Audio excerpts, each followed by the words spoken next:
Hi. Hi. Welcome to the show. All right, so today we're going to celebrate the life. Oh, here comes Orlando. He knows I'm going to stream right now. What's happening? What's happening? What's going on? Yes, why don't you come up here? Come on. Come on. Anyway, welcome to the show, and we're going to celebrate the life of Max Spiers today. It was 9 years ago from today that we lost him in 2016. And before we start, I actually went on Suno.com and I created some songs. So I thought that I would start off with playing a little music for you. Here we go. Let me see. They're going to start with this one.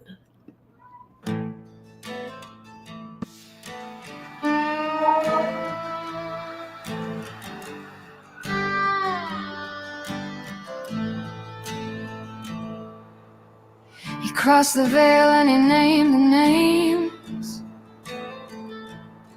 Played the York's dangerous game. Laptop missing, SIM cards burned. A mother waits for the truth unlearned. A lover swears he touched the fire. Mind control. When the curtain falls, we'll know. Was it real or a circus show?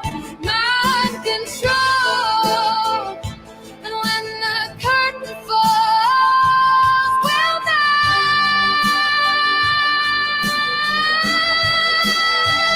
Was it real or a circus show?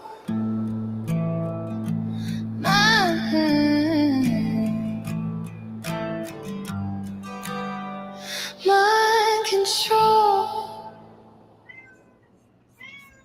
He crossed the veil and he named.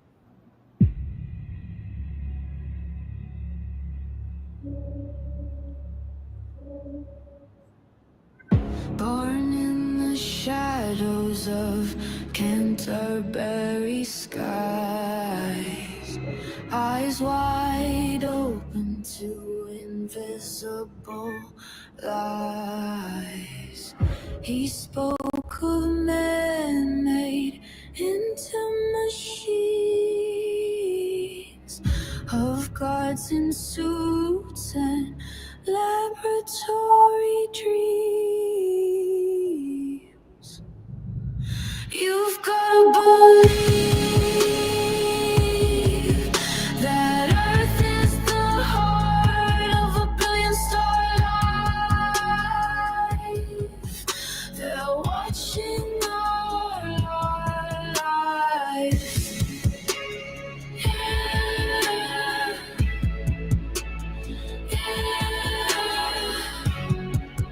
They're gonna be here on the rise.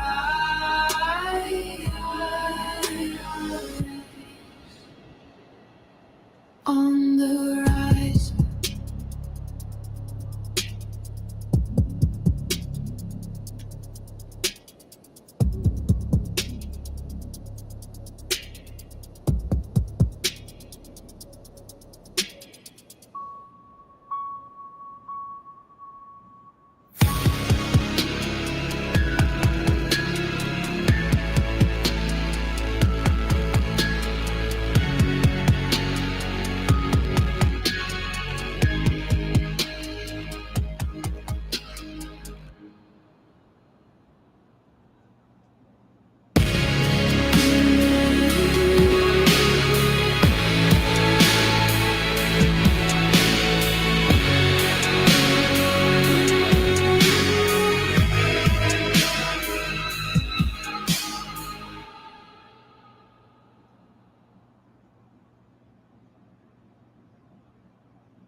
Born in the shadows of Canterbury skies, eyes wide open to invisible lies.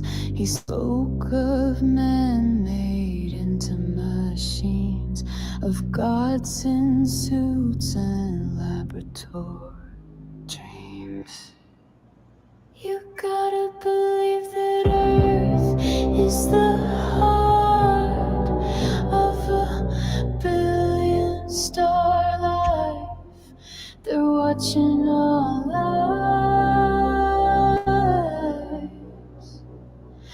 Yeah, they're gonna be here on the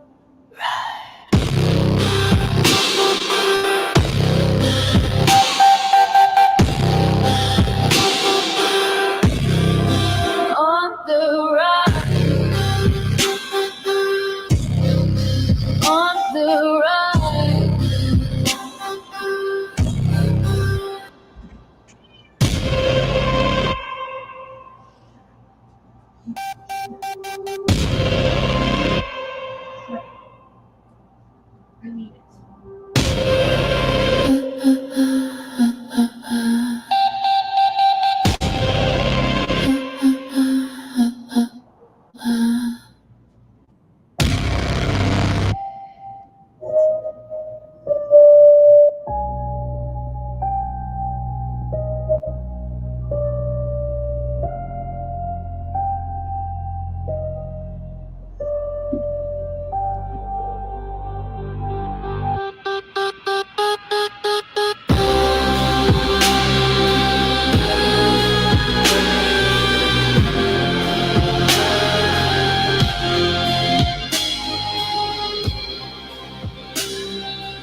Born in the shadows of Canterbury skies, eyes wide open to invisible lies. He spoke of men made into machines, of gods in suits and laboratory dreams. You got to believe that Earth is the heart. You got to believe that Earth is the heart. You got to believe that Earth is the heart. You got to believe that Earth is the heart. Oh, oh, oh,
Born in the shadows of Canterbury skies, eyes wide open to invisible lies. He spoke of men made into machines, of gods in suits and laboratory dreams. He got to know what they won't show, and you've got to know what they won't show.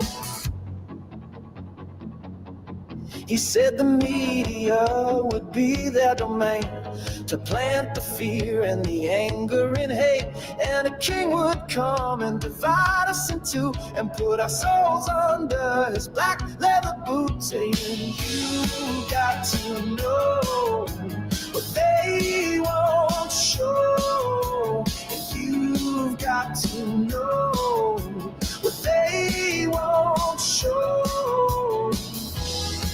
of the new world order, and it was hard to ignore.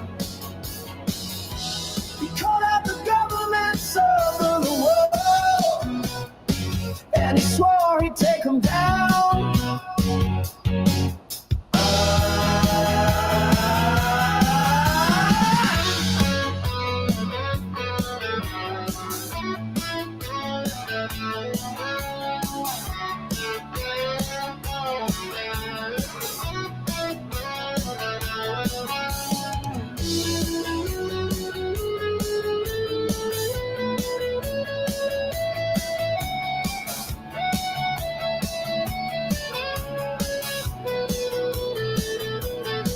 Now I met this man in the late 1990s, a town hall in a place called St. Helens, in a time when we thought the war was done, when the good guys had won.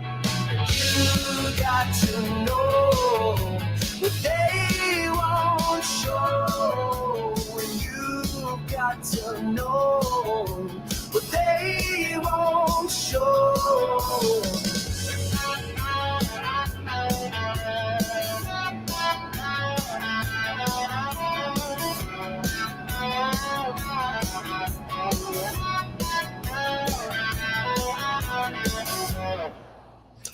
All right, so welcome to my celebration, or the celebration of Max Spiers' life. I have been looking at Facebook today. I've seen lots of posts by Vanessa Bates and lots of pictures that she's been sharing. And, Max is definitely on a lot of our minds. And so I thought I would do a reflection of his life, a celebration of his life. I don't want to really go into a bunch of like what happened and whether or not you believe in what he had to say. Just the fact that he was a person that people are still talking about. As a matter of fact, my interview with him, a lot of people it's one of the number one videos that people watch here on Not My Rabbit Hole. And it makes me smile and happy to see that people are still seeking him out, and that even today, that video is, here comes the cat. He's got to be in it right now. He's very naughty lately. He's been pretty naughty the last couple of days. I'm trying to get him to calm down. And he was silent. My cat was quiet the whole time until right when I was about to broadcast, and then he came in. And this isn't really a great time for me to do shows anymore. It's kind of like he wants attention right now at this hour. But I was doing a lot of things today, and I really didn't get to stream until now. And hi. I really didn't get to stream until now, and so I guess time, well, they say there is no such thing as time anyway, so I'm sure anybody can watch this video and enjoy it tomorrow, if not tonight. I think like mainly probably, I don't know, noon is a good time. It seems like noon, there's still people in the UK still up, at least in Oxford, England. I know Ben is able to join me if I do a stream at noon, but tonight he's asleep. So he says, I'll be in bed at 9. Although sometimes I've had Vanessa Bates pop in when I am doing a stream in the middle of the night. So I did go on some stuff on ChatGPT, and so I want to share a few things that I found there, just some facts about Max. He was in 2016, a British UFO researcher, Max Spiers, was found dead on a sofa in Poland after texting his mother, "If anything happens to me, investigate." And that is, he also said that He died. There's some things in here that I just don't feel like reading. It's, it's more descriptive about what's happening, but I just don't feel like focusing on that. We know what happened. We know that his cell phone was wiped. The information was on it, and some say that he was silenced. So tonight we are going to, like, we could go in and investigate this stuff, but I think that might be for another show. I thought it was interesting on some of the stuff that did come up with ChatGPT. Let me pull it up a little higher here on what I have.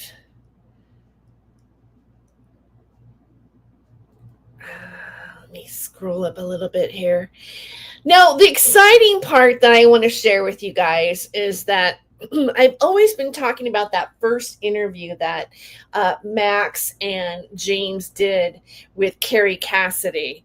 And the title of that video is Super Soldiers Michael Prince and Max Spiers. And I've always been asking, like, where is that video? Where is that video? I want to look at it again. I want to talk about that video again. And guess what? Tonight I found it. So that's going to be on the agenda of what we're going to look at tonight. But the background, let's just talk about Max's early life. He was known as Max Spiers.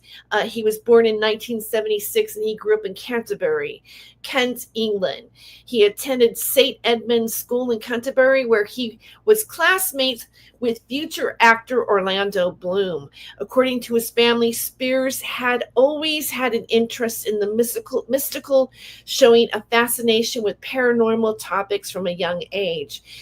In later recollections, he claimed to have experienced out-of-body events and even believed he was born with supernatural abilities. After spending a few years living in the United States, as a young adult, Spiers returned to Canterbury in the mid-2010s and lived with his mother. He did not pursue a traditional career. Instead, he made a living by writing and speaking about UFOs, paranormal phenomena, and conspiracy theories. His mother, Vanessa Bates, is an English teacher, noted that he spent many years investigating UFOs and looking to expose government and other cover-ups. Spiers also struggled with personal challenges. He suffered episodes of severe anxiety following a physical injury and developed an opiate addiction. Despite these struggles, friends describe him as charismatic and full of life. In person, by the mid-2010, Spiers had 2 young children of his own, and he was building a name for himself in a fringe research community. And so I just wanted to read that part that came up on ChatGPT when I searched him. And without further ado, I will, let's watch some of that super soldier Carrie Cassidy interview. I found it on her website, Super Soldiers Michael Prince and Max Spiers.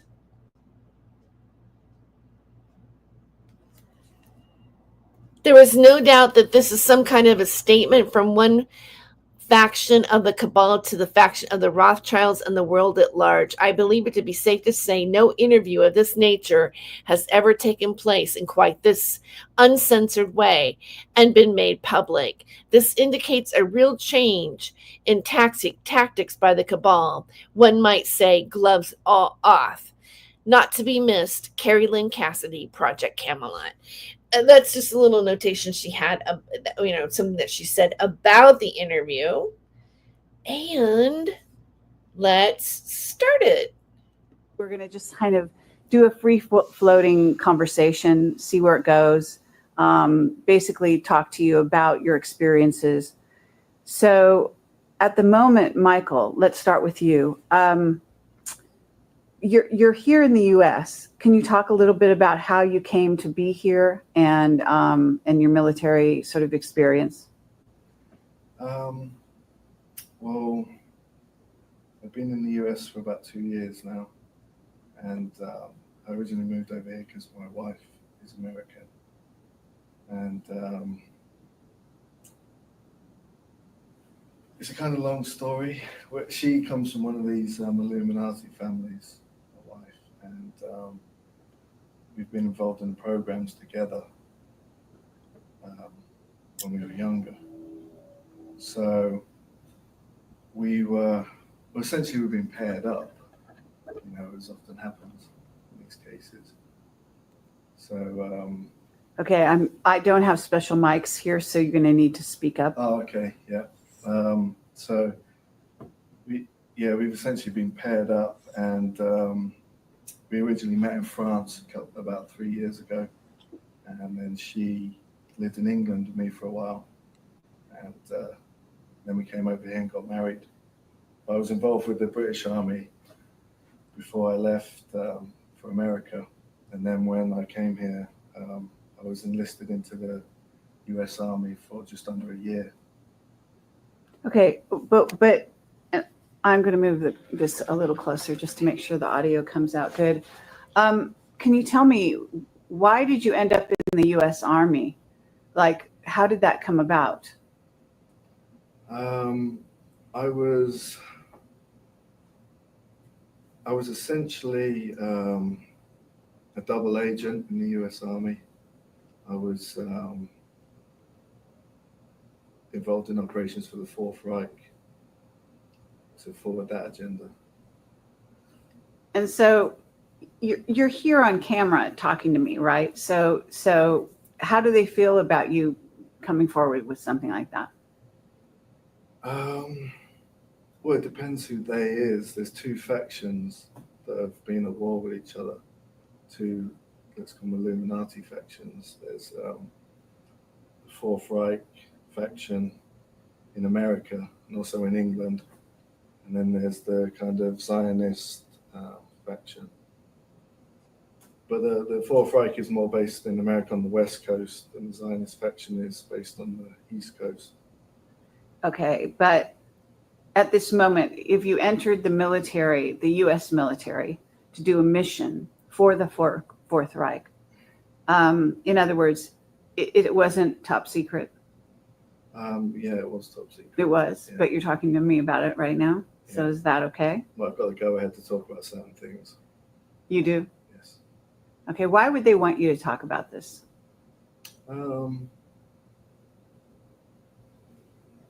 They just want to make people aware of certain things that are going on. Do they? Yeah. Okay, well, that's very interesting. You've sent me volumes of material, right?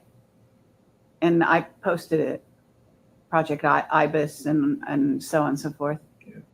Okay, so what I find, and what's interesting about this interview, if I can remember right about it, is that a lot of it is with James Caswell, who went by the name Michael Prince at that time.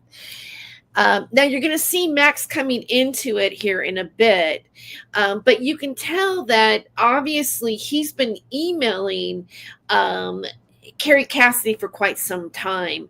And I believe, and correct me if I'm wrong, anybody who might be in the chat that knows something else, but I believe this is the very first interview, and it took place in Henderson, Nevada, when they had the big Super Soldier Summit that happened at that time, where this was the big launching for these guys. And after this, they became regulars on the Basis Project and hooked up with Miles Johnson. Of course, they are English, so they were over in that area, but they became quite huge in their own right after this particular interview with Carrie Cassidy.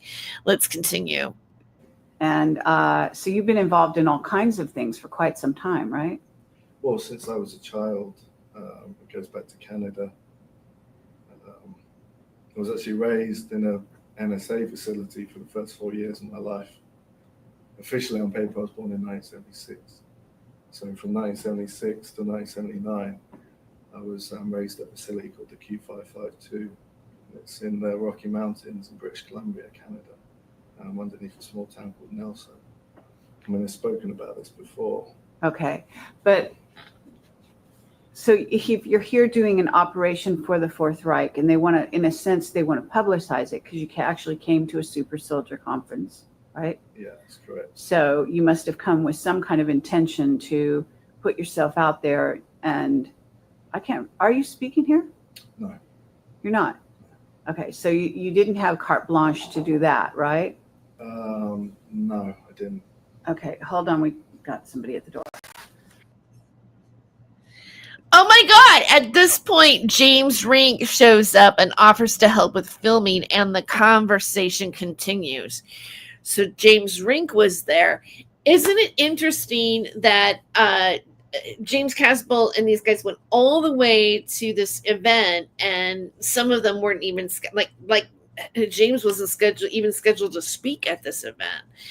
I find that to be interesting too. So, no, I saw it earlier today. I tuned in to Stephen Cambion's Truth Seekers, and he was doing a thing on super soldiers, which was really great to see. And I know that he brought up James Rink, and he was really going after him. I find James Rink to be very questionable, but the show isn't about James Rink. That would be for another show. But I'll go ahead and continue with the interview here. And we're just going to do sort of a roundtable sort of conversation here at the Super Soldier Summit and discuss some sort of areas of mutual concern, let's say. But we're going to start off with Michael Prince and get some sort of recent background on him. In general, you did join the Army. You are here under the auspices of helping out the Fourth Reich, in essence? That's correct, yeah. Okay, and that's the honest answer. And they allowed you to come, so they want to get a message out in some way. That's correct. What would that message be? Well, and you know, the Reich or the Fourth Reich or the Third Reich or the Uberman, the myth of a super soldier has a Nazi background to it. So it's good to see this, because I forgot that he was talking about the Fourth Reich. Is there really a Fourth Reich? I mean, I'm just looking for that term really quick. The term Fourth Reich or Fourth Reich refers to a hypothetical successor to Nazi Germany, also known as the Third Reich. It is a term used to describe the potential revival of Nazi ideology or future state built upon its principles, but it also appears in conspiracy theories and fiction. So it's a hypothetical situation, and I don't know. I'll try not to be too skeptical right now, but of course you guys know that I am. So let's keep going.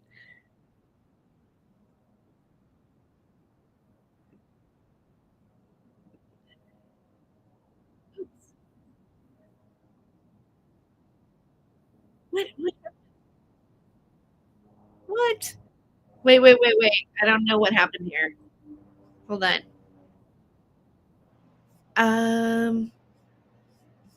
Let me start over again. The screen went black. You know what? I decided that I just wanted to sit. I know it's kind of dark in here. I don't have a big light going on, but I thought, I just want to sit on my bed and then look at this. So I hope you don't mind that I don't have as much. I'm sort of in the dark. You don't mind though, right? I mean, who cares? All right. Hi, Vera. You remember the interview? Yeah. And Paul Shields, welcome to the stream. All right, so let me get this going right here. I don't know what happened here. Okay, here we go. I see it now. There we go. Okay. I'm prepared to answer your questions. But there's other factions, because as we mentioned, there's been the two factions warring against each other. Damn it. You know, there's been the whole Zionist faction warring against the Fourth Reich. And before I came here, I had a visit from the FBI, which would be more, it was people connected to Hi, Aiken. General Petraeus and other people. and they were asking the FBI. I was at a residence in Grand Rapids in Michigan, and two FBI agents turned up at the door, and they were basically asking me to tone it down a little bit because I need to do certain things with the government next year. And like I said, I've just come out of the army. I was in the army for a year. But I mean, okay, so Petraeus is obviously, what you're trying to tell us is he's working with the Fourth Reich side. He's more aligned with the other side, and that's why they sent the FBI. They wanted information. Okay, so he's aligned with the Zionists. More so. That's what you think. More so. Okay. All right, that's interesting. And so, but here, you're here in the sense, because in a sense, if you're in the army, you got out of the army because you completed the mission. Is that correct? I was involved in several missions with the All right. U.S. Army. But in other words, you're here under the auspices of speaking kind of as a person who is working for the Fourth Reich. That's correct. Okay. And the Zionist faction is telling you to tone it down. So basically, he's saying that he's working with Nazis. Yeah, because there's been a recent peace treaty between the two factions. As I said, the Fourth Reich is based more on the West Coast in America. The other faction is based more on the East Coast. I've been spending time on both sides of the country. Uh-huh. And there's been a recent peace treaty between and the what two. have they made peace for? They just feel like the agenda, the New World Order agenda, can be accelerated more quickly if they're working together. I see. And that's the whole, if you know, you probably, what is that agenda? It's the usual. And I think looking back, that was the most major thing, or the biggest thing that was like a surprise to me. I don't know about you guys, but to think about the Nazis and the Rothschilds, you know, being together, like saying, okay, well, we'll make the New World Order happen more effectively if us were the opposing elite, if we come together and take care of the, you know, get rid of the common people or control the common people. That concept was something that I had never heard of until he said it on this show. Things that people talk about, like depopulation, things like that. Okay. And it's interesting too that he's like back then, and this, what I believe this is like, when did this happen? I think it was like 2013, probably 2012. You know, they were talking about depopulation at that point, even back then. So just, I don't know, I just want to kind of put like little bullet points on what was talked back then and how it carries over to today. So you're saying that they've made a peace between themselves. My understanding is that the Bush cabal is definitely the ones running the Fourth Reich. They're heavily involved. I mean, that's why I've been involved with that faction for years. I don't want to speak for Max too much, but I think that's well, I know that's the reason why we've both ended up in Texas. Okay, so Max, you ended up in Texas as well? Yep, I'm in Dallas and Michael's in San Antonio. And the connections between him and I run back from, so we were born within 6 days of each other at the end of 76. And it seems like throughout the last 36 years, we keep ending up in spots around the world at the same time, exactly the same time. And I think, especially the Bush's, father George Bush's connection to the IBIS project ties in with the Fourth Reich and the Nazi element that's going on now. And there's like kind of a closure, or there's kind of like finality coming to it. Hi, Daniel. Yeah, I'm just I'm looking at this is the first video. I've been looking for this video, and I'm so excited to watch it tonight. This is the first interview in Henderson, Nevada, of James Casbold and Max Spiers back in I believe it might have been 2013. I think that's when it happened. So yeah, here we go. First time we got to look at Max Spiers, and this is a celebration of Max Spiers' life. I don't if, for example, tonight I'm not here to like debunk the super soldier world, although I am a skeptic, but I do really like Max Spiers. I know a lot of people say, like I did a chat GBT on it today, and there's people saying, oh well, he took UFO stories from other people and this and that, and the research overlapped, and you may agree with them or not agree with them, but he was definitely an enigmatic person in this UFO world, and there's people that are still looking for content of old videos, because a lot of it's been scraped off of the internet, and he has made an impression on people. I think because my thought is because Max had a message. Max had a message of love, and like Earth is the heart of the universe. It's really hard to believe that Earth, like us, all the feuding and craziness is happening on the planet right now, that we would be anywhere near the heart of the galaxy. But it is a nice thought to think about, and maybe something to work towards, right? I mean, that's how I look at it. It's like it's kind of everything is coming to a point, and that's why we're both in Dallas. I mean, in Texas now. Meaning you and Michael. Yeah, I'm in San Antonio, sort of South Texas. I was based at Fort Sam with the Army. That's why I'm in Texas. Okay, but in terms of what's coming down, so what is it you think is coming down in the next year? Well, I don't like to make predictions and say what might happen, but not a prediction so much as an informed, an informed estimate of. You said you were here because you need to work for them. You need to sort of toe the line because you're going to be working for them for the next year. Do you have any idea what working for them for the next year entails, for example? I'm kind of not. I signed a 6-year contract with the US Army, and I served a year with them, or just under a year. And then I was released because I'm supposed to apply for another position in that area. But I'm not really at liberty to discuss what my next position will be at this present time. Okay. Are you working as a soldier?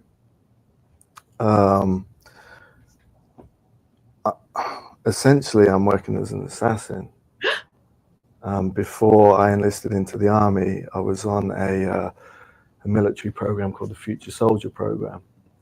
I forgot that he said he was working as an assassin. I mean, you can tell I went, That's through a recruitment station in Grand Rapids, Michigan. And I was contacted by a government agent from a corporation called Keypoint. And they also used to be known as Kroll. That's spelled Kroll. Right. you know what I want to do, and I'm not going to do it tonight, but I feel like researching all these things, like Michigan, the name Kroll. I mean, just to double check, because I think, okay, let's just go with this theory. What if this is just all bullshit, right? And James Casbolt is just like all of them. Let's say they're all just really good storytellers, and none of it is real. Or let's go with another theory. I like to use my imagination. Let's say there is a real super soldier program, but then we have these other people that are mind control assets that come out and spin these stories, kind of throw everybody off onto what's really happening, like the whole thing. I don't know. It's just okay. My imagination goes, but I just wonder about this, right? So anyway, let me just continue. Probably driving you guys crazy. And if people do the research, they're basically known as an assassination squad. Well, who might you be assassinating? This agent contacted my wife from Denver and said, I'd like to meet Mr. Casbolt at the local police station in Grand Rapids. And my recruiter spoke, my army recruiter was a sergeant first class. He spoke to the agent and said, Mr. Casbolt, I'm speaking for Mr. Casbolt because I'm his recruiter. He's not prepared to meet you at the police station. You need to come to the recruitment station to talk to him. So I met him at the recruitment station, and he said that he was here to do my security clearances before I enlisted. But it looks like he's talking from memory, right? I mean, doesn't it seem that way? For the army. And during the time where we were running the security checks and I was answering his questions, providing his details, he triggered me into Alta, and I traveled to the local police station with him. And I was given a police uniform now and put on a private jet from the airport. I ended up in New York, and this was in 2012, the beginning, around February of 2012. And I ended up carrying out an assassination at an apartment on the Upper West Side of New York. And there was one in London too. And at this time, people can check out certain... I feel like somebody should just take these stories and create a screenplay out of it. high-ranking members of the Rothschild family turned up dead. I mean, if we did, who do you think I'm just wondering in the chat, like, who do you think should play James Casbolt if this was a movie? In a certain sense, it almost seems like it's counterintuitive. If you were born in Britain and you were initially under, it would seem, the Rothschilds kind of control. So how is it you got traded over to the U.S. other than the fact that you're connected with a woman here? She comes from the Rothschild family, and when the FBI came to my house, was actually my wife's mother's house recently. Hi, Vanessa, and welcome. You know what? I've always wanted to review the first interview with Carrie Cassidy and James Casbolt and Max. And today I went on ChatGPT and I ran some stuff and just contextualized his life and everything. I'm so glad to see you here tonight. And just because you're here, I want to play. Let me pick out a song for you that I think that you might like. Let me go back to here. Hey, I'm in the dark. All right. I don't have my. I'm just kind of like in my. I was over here a moment ago with the light and everything like that, but I'm kind of like just sitting with my legs crossed on my bed. I feel like I just want to hang out with everybody and just be comfortable. I don't feel like sitting in a chair or anything. I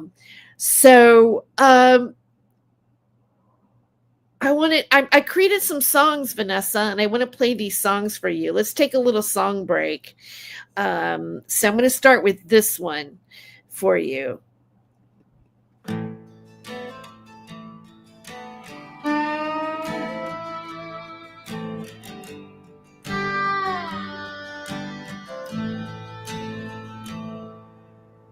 He crossed the veil and he named the names.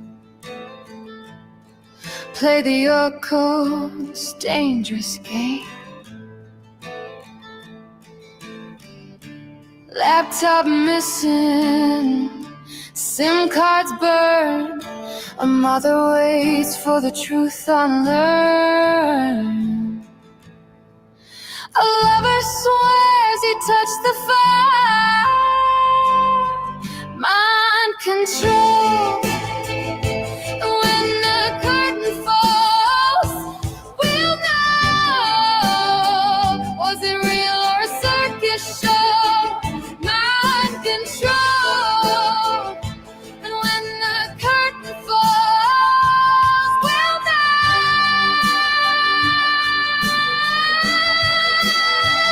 Was it real or a circus show?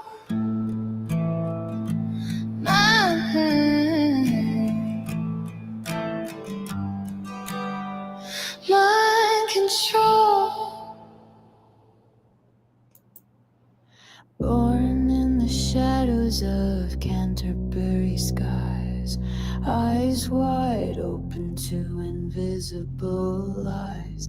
He spoke of men made into machines, of gods in suits and laboratory dreams. You gotta believe that Earth is the heart of a billion-star life. They're watching all lives. Yeah, they're gonna be here on the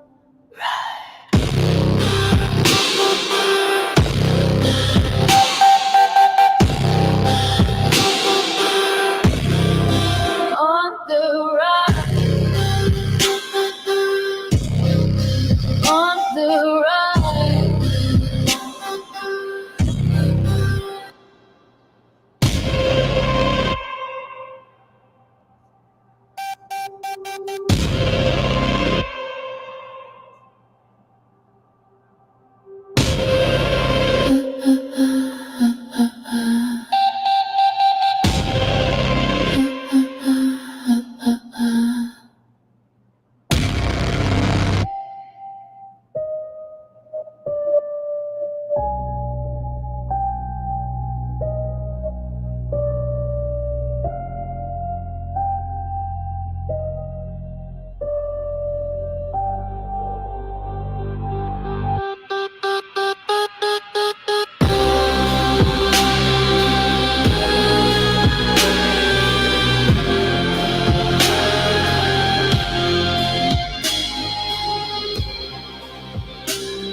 And then here's just one more. I think you might like this one. I haven't played this one yet.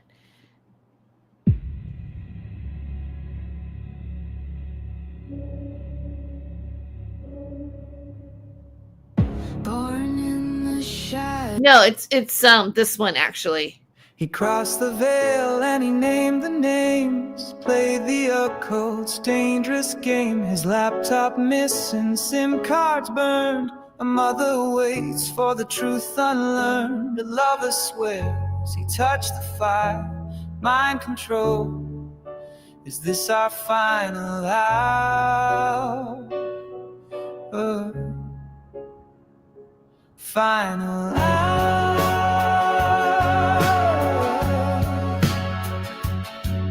He died for you.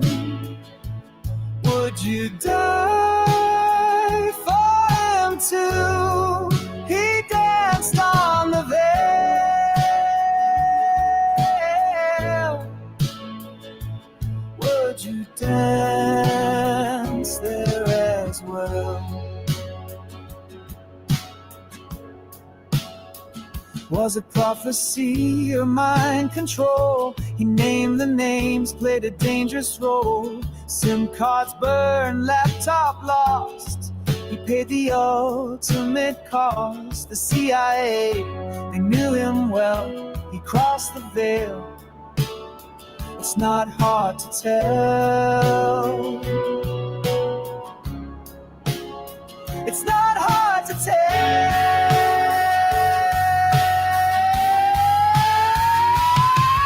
He died for you.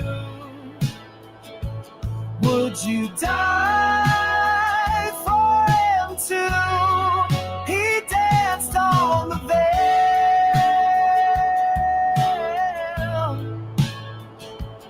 Would you dance there as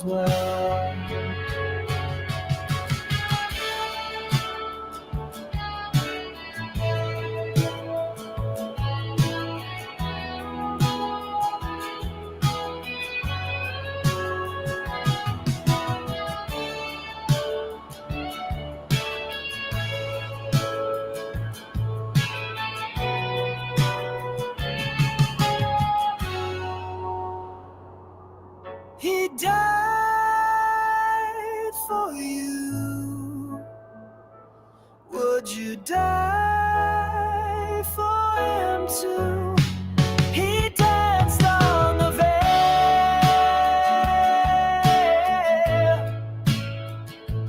Would you dance there as well?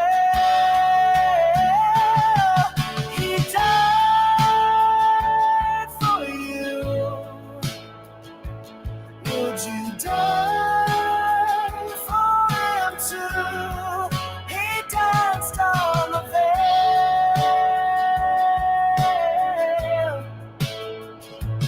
Would you dance there as well? And yeah, I did these this afternoon. It's a AI software, and it's suno.com, and so I just put some lyrics in, and then you can have it generate you the rest of the song. And so some of these words it just, the AI did it on its own. So it kind of takes some of what you say, and then it goes farther on with the lyrics. And so these are some of the ones that I liked, and thought that I would play on the show tonight. I thought it'd be kind of nice to have some songs that were just really created specifically for him. Oh, I'm glad you like it. I'll play it again. I'll play it again. I mean, I'm having a feeling that you guys really like that last one a lot. And there's two of them that have like the same lyrics kind of, but they just were arranged differently with different melodies. But I do like that one. It's a lot too as well. So let's get back to watching some of this interview, the classic Carrie Cassidy first interview of James Casbolt, known as Michael Prince at that time, and Max Spiers for the first time in Henderson, Nevada. Let's continue. They wanted to know all about Canada, the program as children in Canada, and who else I knew as an adult from that program. And they were aware that I was adopted, and they wanted to know who my biological family was. And I said, I come from the Rothschild family. So this is an internal war between the Rothschilds. It's a huge family, and it's crossing from England to America and back. Okay. Max, how do you fit in this scenario since you're in Texas too? Do you feel that you have a mission to do? In that particular one, what you were saying. Okay, so the US and the UK are essentially under the same. It's the same cabal. So there's no separation. So when you were saying how could you be there and also be over here? It's okay. Well, controlled by the same. Okay, my understanding though, is that they've also been at war.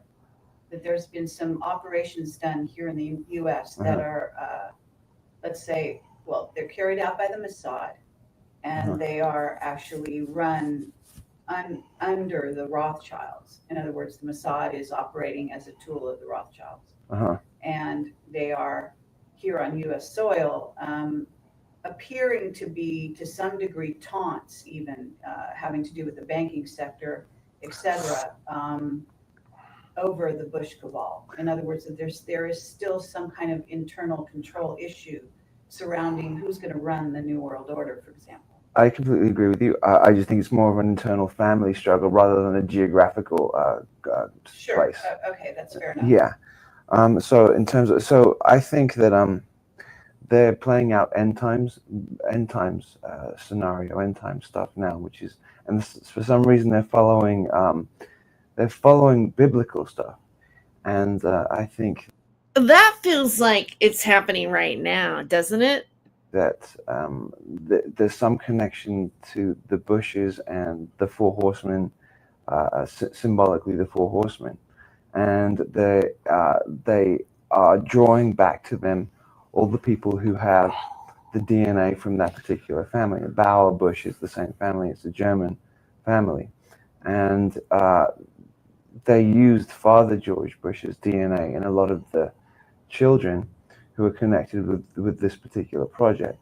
And I think they're all being drawn back to specific places for energetic reasons and symbolic ritual reasons. Interesting. Yeah. Okay, but what about you? Okay, so I'm connected to that, and I'm connected to the bushes. My middle names are Walker and Herbert, unfortunately. So that's there's a direct connection in that. I think the name Herbert was changed. Carabert is a French Merovingian family, so it goes back to Caesar. Anyway, that stream. So I'm connected to it. I have only over the last probably 9 months allowed myself to or stabilize myself in a way where I can recall a lot of the things that have happened because I purposely blocked them out. So I don't know in the same way that Michael does what exactly I'm doing. I just know what's happening. I know they're doing tests on me at the moment. They've been doing at night. I've been having. I think that they're shocked that I've been able to recoup and balance myself in such a quick amount of time.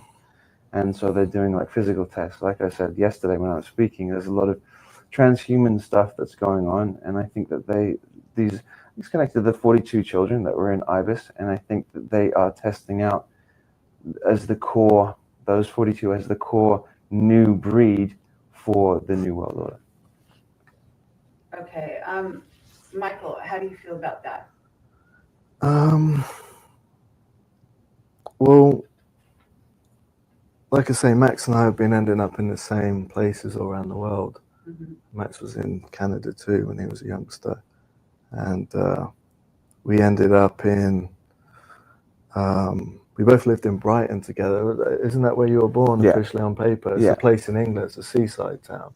It's like the kind of sex capital of England there. And I didn't know it was the sex capital of England. Is that true? you know, we were involved. Is it kind of like Vegas in the United States? I don't know. Is that the sex capital? What is this?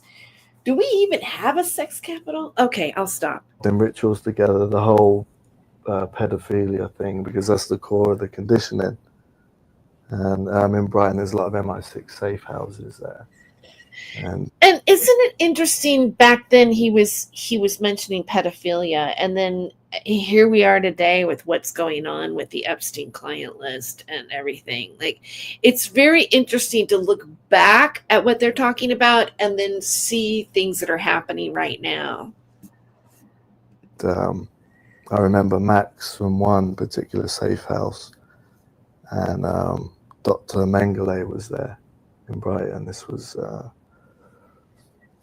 this must have been.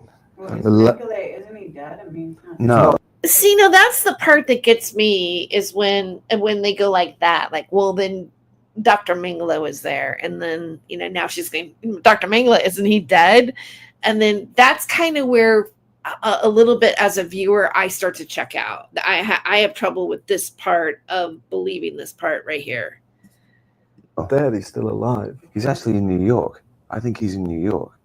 He lived in Florida. He travels all around America, but he's still alive. He was under the name of Stephen Rabel, R-A-B-E-L. Really? Yeah. You think he looks like a really old guy? No, he looks like he's a guy in about his. He looks like a guy in his 50s, but he's put on a lot of weight. It's very Come on, that's old. We know that's old. chubby now. Interesting. Okay.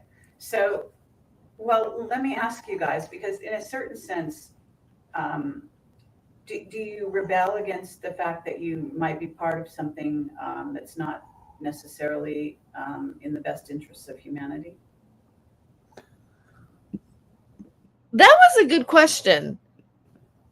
Okay, so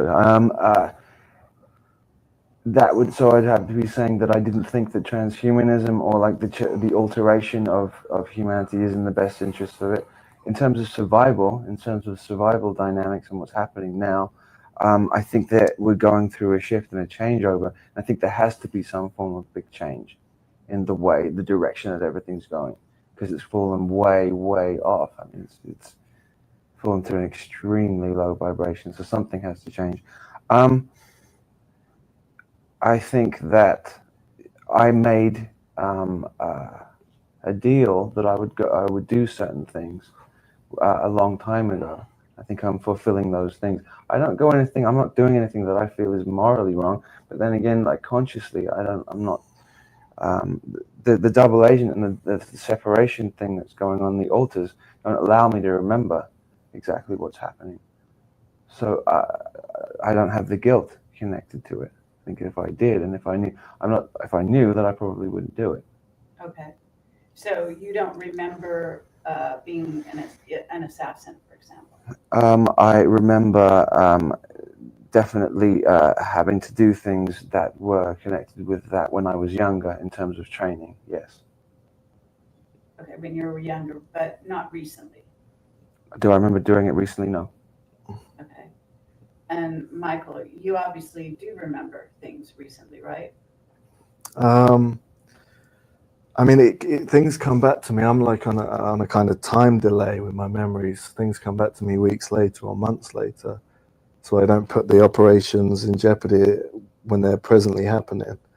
But I mean, scopolamine is used so much on us all, and the CIA drug. But I've been given so much of it over the years, I've become very resistant to it, and that's kind of their main chemical weapon in the mind control, because you're very compliant and you don't remember much afterwards, but you're still fully conscious and relaxed when you're on it, so it can help with the to relax you if you're carrying out a hit. But within the situation, do you think that you're doing a good thing?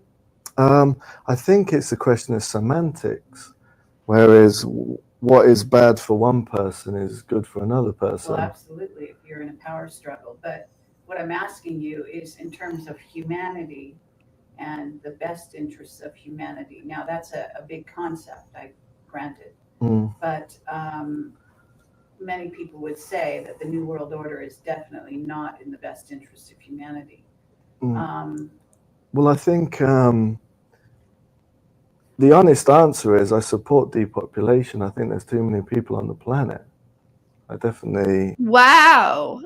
That was something that I forgot that he said, that he supported depopulation here. That's interesting. And you know what? Looking back at this interview too, I think this is when Carrie Cassidy was really good.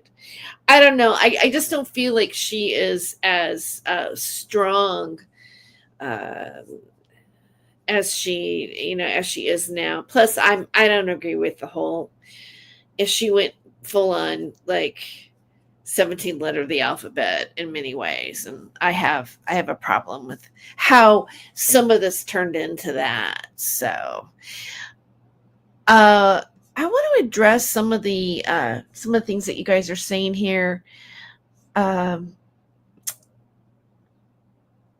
Vanessa said for the first interview he was so eloquent.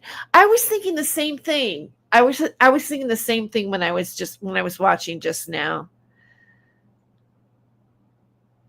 And the Brighton, okay, so it's very sexually liberal. Well, that's good to know. Let's see. Operation Paperclip. Enemy scientists continue to work in secret after the war. Mengele's work was trauma-based mind control. Oh yeah, I think the trauma-based mind control is still going on today. I mean, I think that's definitely like something that's a staple.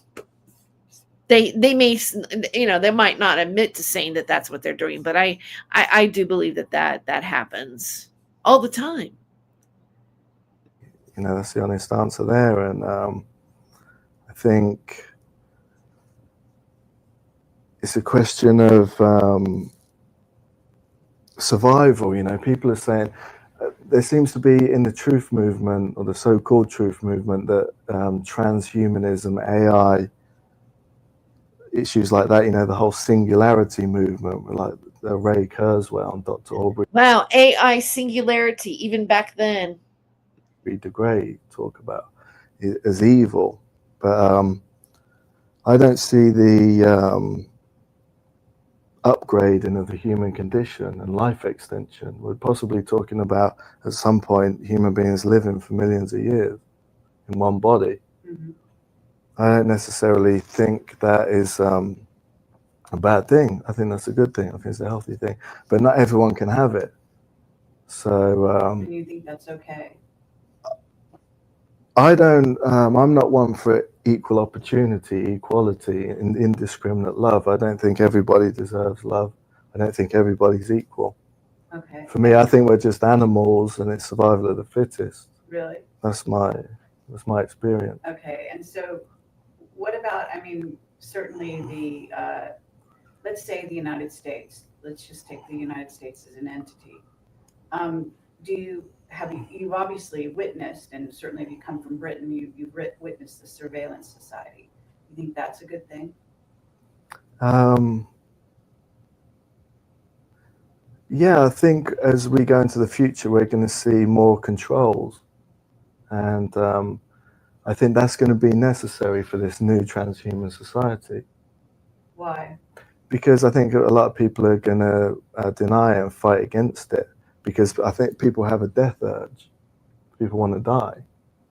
And I don't want to die. I want to live for as long as I can. I don't want to bank on some idea of God or heaven when I die. I want to stay alive as long as I can in this body. I want to survive. Okay, so you want to survive at whatever the cost, but you're also working for an organization that is elitist in nature. In other words, they think us versus them being the sheeple or whatever, and that they have the right to determine who lives in the future and who doesn't, and they also have a right to control those people. So you believe in a top-down society. Yeah, I do. I believe in survival of the fittest, and yeah, definitely a top-down society. Okay, and yeah. was this something that you learned when you were a child? Did you have parents that wrapped this down to you, or was this in this sort of like NSA? You said you were brought up in the NSA. I mean, That's sort of interesting because you're British. So how would you be brought up in the NSA? Because I spent the first 4 years of my life, well, like I say, officially I was born in 1976, but unofficially that's not the correct story, but I'm not going to get into. They're both born in 1976.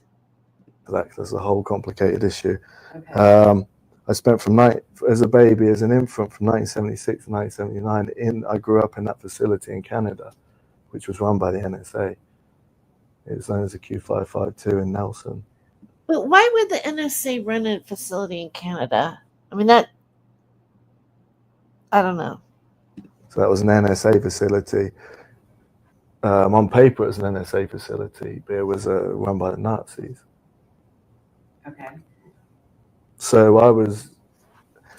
we were taught these things, but it came naturally to me. It's a natural way of thinking to me. Okay. Maybe not me natural to other people, but. Right. What about you, Max? Do I believe in terms of hierarchy? I think that there'll be a new system of hierarchy. I think it's probably if you're taking it to an animal level. Right now, the vibration of this planet is on an animal level. It didn't used to be, but it is now. And while it is on that level, it's working through a hierarchical structure. I agree with them. It does feel like it's on an animal level right now. So it is like the strong survive. In perfection, it wouldn't be that way. But as it is now, you kind of follow that kind of structure. So do I believe in it? I believe whatever. For now, I believe whatever is the way for survival, because there is going to be a culling of everything, and I will look out for the ones that I love. Okay, and so let me ask you this: you feel you're part of the Bush bloodline? Is that correct? Yeah, I am. Yeah. Okay, and are you both? Would you say do you both have, let's say, Nazi past history? Do you believe in the Nazi philosophy? I have connections to it for definite, and I have memories being indoctrinated by them quite a lot. there's a lot I don't. There's a lot I disagree with. There's a lot I disagree with that. But so there's an internal struggle for me because I have a split, and there's two sides. And for me, it's about trying to balance the internal struggle. There's half of me which is that way. I'm not completely of that bloodline. I'm of two bloodlines, which are going on. So the struggle inside of me is between the war that's going on between the two bloodlines. Okay, what's the other bloodline besides? Well, I'm connected to the Rothschild bloodline too, and the Bush bloodline. Okay, but both of them are Nazis. Well, they're different facts. The Rothschilds are not. I mean, not all Nazis. No. Okay, but there's a very strong contingent which is, and which Baron Guy de Rothschild wasn't. Victor Rothschild had changed his allegiance at the beginning of the 1900s. He wasn't. These are very powerful men. So there's a spiritual aspect to it as well. And absolutely. So they're Satanists, right? Who? The Rothschilds. Well, with the In its entirety, I think there's probably some that definitely are, and some that aren't. Go ahead. Well, in the Rothschild element, there's a big communist faction. Like Victor Rothschild was a big communist, and the ideas of communism and National Socialism have always been at war with each other. Like in the Russian Revolution, which were the Bolsheviks, were communist Jews, and there was a Holocaust there against white people in Russia back in the beginning of the 1900s. So you've got there Bolshevik Jews exterminating white Aryans. So that the ideas that was communism. You know, like I said, that there's a big communist element within the Rothschild family. There's also a National Socialist Nazi element with it. So then in turn you had World War II, where the Nazis and National Socialists turned around and started to exterminate the Jewish communists. So the war has been going back and forth between the two factions since back then. But now there's this kind of shaky peace treaty that's currently operating, which has only been come into effect in the last year or so. Well, let's say they have a common sort of end game in mind, right? That's correct. So it's based on seeing that come to pass, no doubt. How do the Chinese fit in this? Well, the IBIS program, they're all boys, 42 boys, and there was a lot of travel over to Japan and China in that, and it was they were training with some of the secret societies over there, and that sounds corny, but they trained with the the Yakuza, and there was training with the ninjas over there. Sure. And but what I actually meant by that was it's more about who runs the New World Order. Right. Okay. You know, in other words, do you have? Okay, I'm sorry to pause it for a second, but I was looking at you guys in the chat, and you're talking about Darwinism. I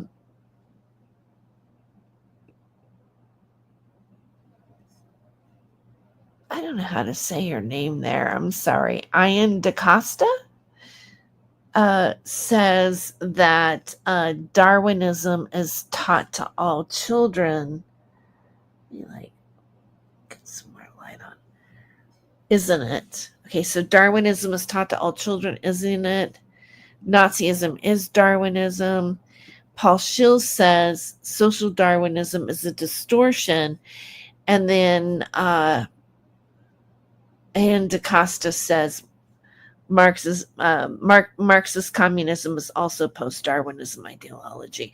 Okay, can I chime in on this a little bit, because I've been tutoring biology, anthropology, so I'm quite familiar with Charles Darwin at the moment, and there's when you say Darwinism, or you say social Darwinism, that didn't really come from Charles Darwin himself.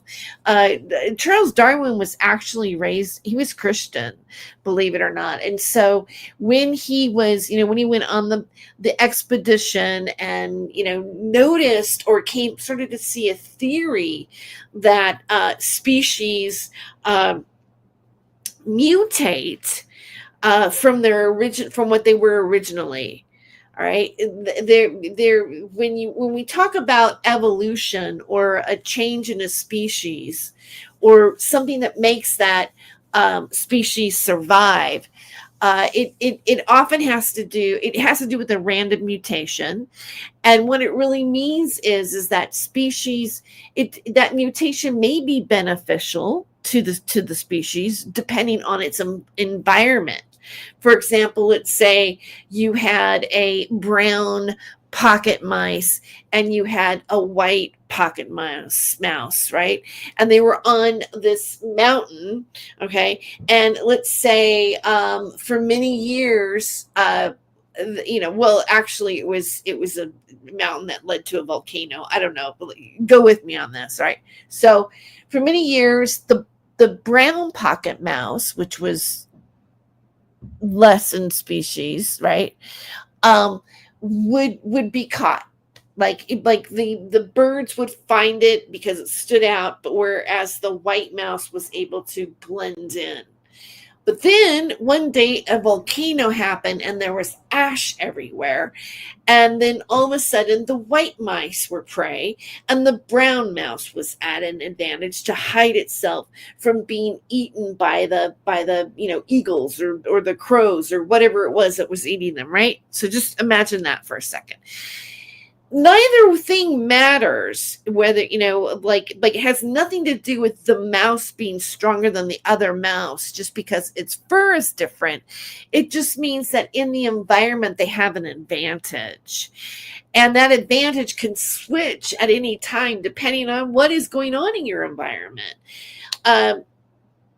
So when you have when you are the advantage in your environment, then there's going to be more of you created, because the whole thing about passing on your genes or having an advantage is being able to live long enough so that you can reproduce. So that's just biology right there. That's just it happens on a biological way. There was a time where the anthropology industry was quite racist, and they had theories, and they broke people down to red, yellow, black, white, and they put characteristics with all these different people, and it really didn't matter. But the fact of the matter is, when it comes to biology, every human is the same. There's no difference between a black person and a white person in terms of being a human. But it's the way we see each other that makes a difference. It's our own perception of it. So when you talk about social Darwinism came later. It came with Freud and different beliefs, of being, well, do you survive in the game and our reality and how we get houses and this and that and the economic structure.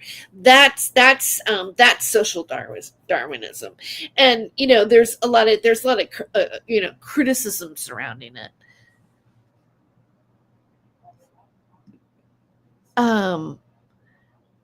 So anyway, I know I'm who knows who may or may not agree with me, but from the standpoint of what I've learned by going back to college, and in terms of the job that I've had and the fact that I've been tutoring this topic for I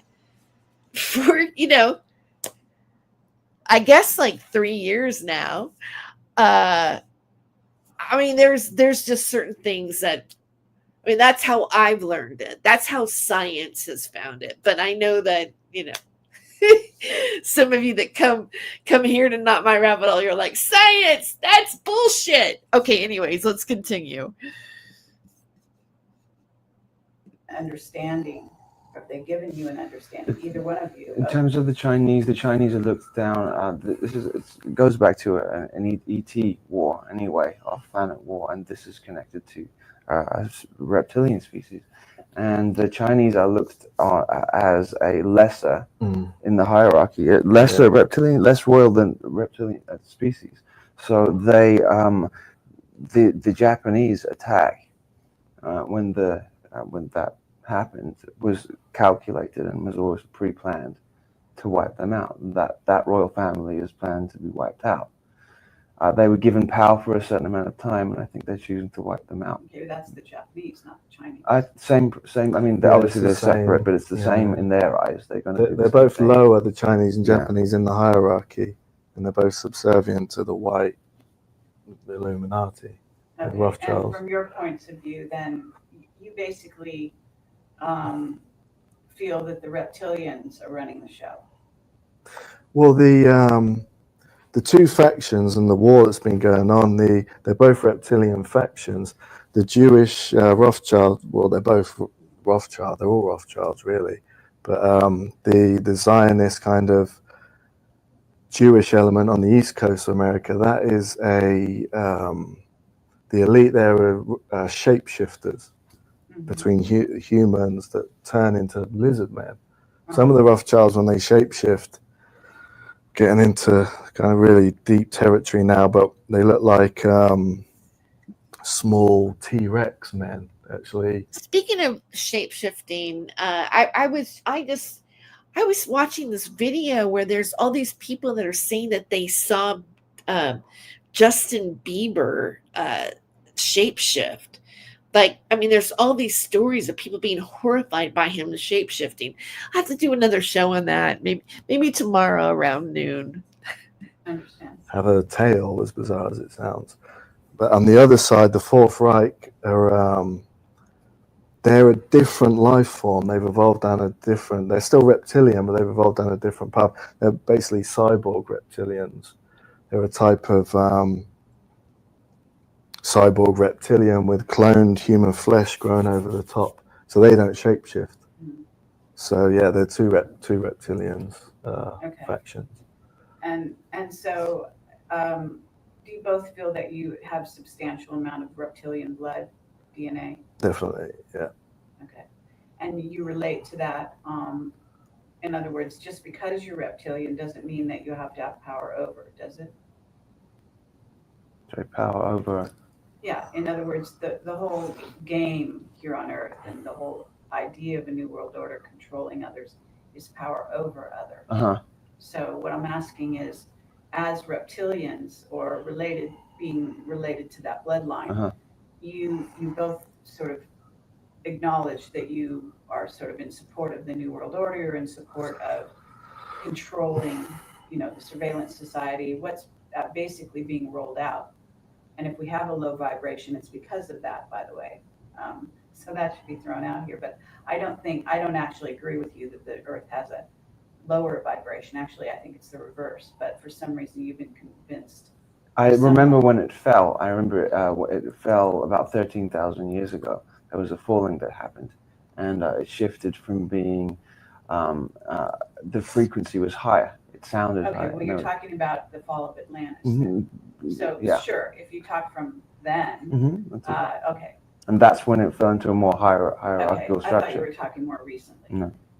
But at this moment, so what I'm saying is basically you're coming from a reptilian faction or clan or whatever you want to call it, bloodline, to a scenario. You're both sympathetic. You're both super soldiers being used by that group, right?